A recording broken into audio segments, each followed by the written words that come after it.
Hi అండి. Welcome to తెలుగింటి కమ్మని రుచులు. ఈరోజు మనం తెలుగోళ్ళ స్పెషల్ వంటకం పప్పుచారు ఉప్పు చేప ఎలా చేసుకోవాలో చూసేద్దాం.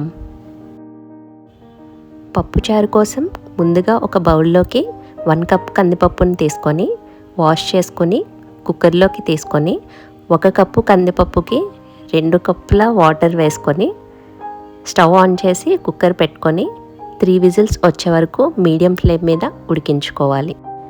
3 విజిల్స్ వచ్చి కుక్కర్ చల్లారిన తర్వాత మూత తీసుకొని పప్పుని ఇలా పప్పు గుత్తితో మెదుపుకొని పక్కన ఉంచుకోవాలి.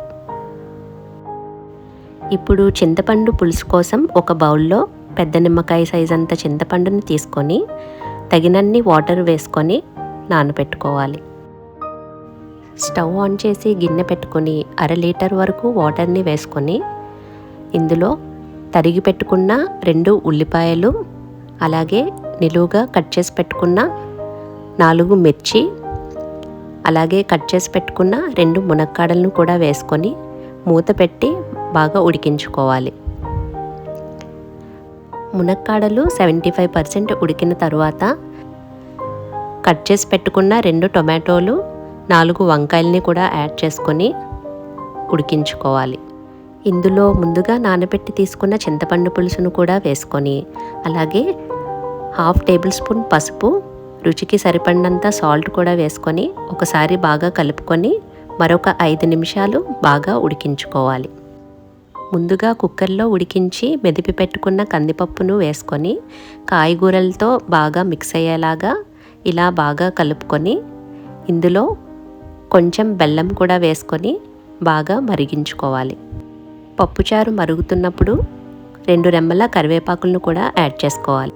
ఇప్పుడు 1/2 టేబుల్ స్పూన్ జీలకర్ర, 3 వెల్లుల్లి రెబ్బలు వేసుకొని కచ్చా పచ్చాగా దంచుకొని పప్పుచారు మరుగుతున్నప్పుడు వేసుకోవాలి.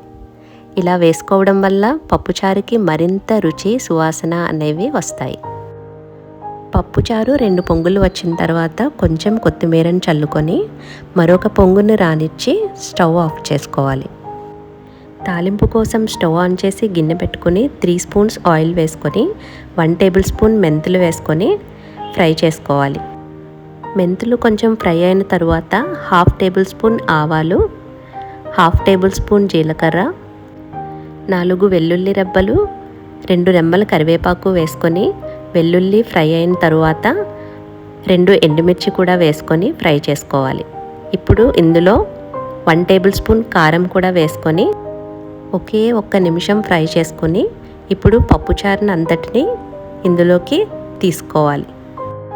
అంతే, టేస్టీ పప్పుచారు రెడీ. మరి ఇందులోకి ఉప్పు చేపను కూడా ఫ్రై చేసేసుకుందాం. ఉప్పు చేప ఫ్రై కోసం నేను ఒంజరం చేప ముక్కల్ని తీసుకున్నాను. వీటన్నింటినీ వాటర్తో బాగా క్లీన్ చేసుకొని ఒక ప్లేట్లోకి తీసుకొని ఉంచుకోవాలి. ఇప్పుడు ఉప్పు చేప ఫ్రై కోసం స్టవ్ ఆన్ చేసి కడాయి పెట్టుకొని 2 స్పూన్స్ ఆయిల్ వేసుకొని ఈ పీసెస్ అన్నింటినీ ఒక్కొక్కటిగా వేసుకొని ఒక పక్క అంతా ఫ్రై చేసుకోవాలి. ఈ పీసెస్ ఒకవైపు అంతా ఫ్రై అయిన తర్వాత ఒక్కొక్కటిగా తిరగవేసుకొని రెండో వైపు కూడా బాగా ఫ్రై చేసుకోవాలి.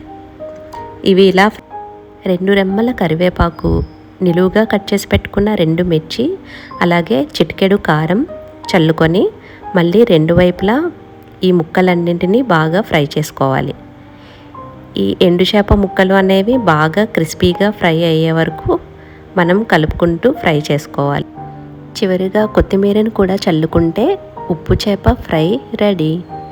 ఇక్కడ నేను ఉప్పు చేపని తీసుకున్నాను కాబట్టి సాల్ట్ వేసుకోలేదు. అదే మనం చప్పిడి చేపని కనుక తీసుకుంటే సాల్ట్ కూడా కొంచెం వేసుకోవాలి. ఇప్పుడు పప్పుచారు ఉప్పు చేపని ప్లేట్లోకి తీసుకొని సర్వ్ చేసుకుందాం. చూసారా అండి ఎంత కలర్ఫుల్గా ఉందో? ఇది తెలుగు వాళ్ళందరికీ ఎవర్ గ్రీన్ కాంబినేషన్. ఇంకా ఆలస్యం చేయకుండా రైస్తో 2 ఎలా ఉన్నాయో టేస్ట్ చేసి చెప్పేస్తాను. పప్పుచారు ఉప్పు చేప స్మెల్ అయితే మంచి గుమగుమలాడుతుంది. ఇప్పుడు ఎండు చేప ఎలా ఫ్రై అయిందో చూద్దాం. చూడండి, ఇలా విరిగి మంచిగా క్రంచీగా ఉంది. ఇప్పుడు 2 కలిపి టేస్ట్ ఎలా ఉన్నాయో ఒకేసారి చెప్పేస్తాను.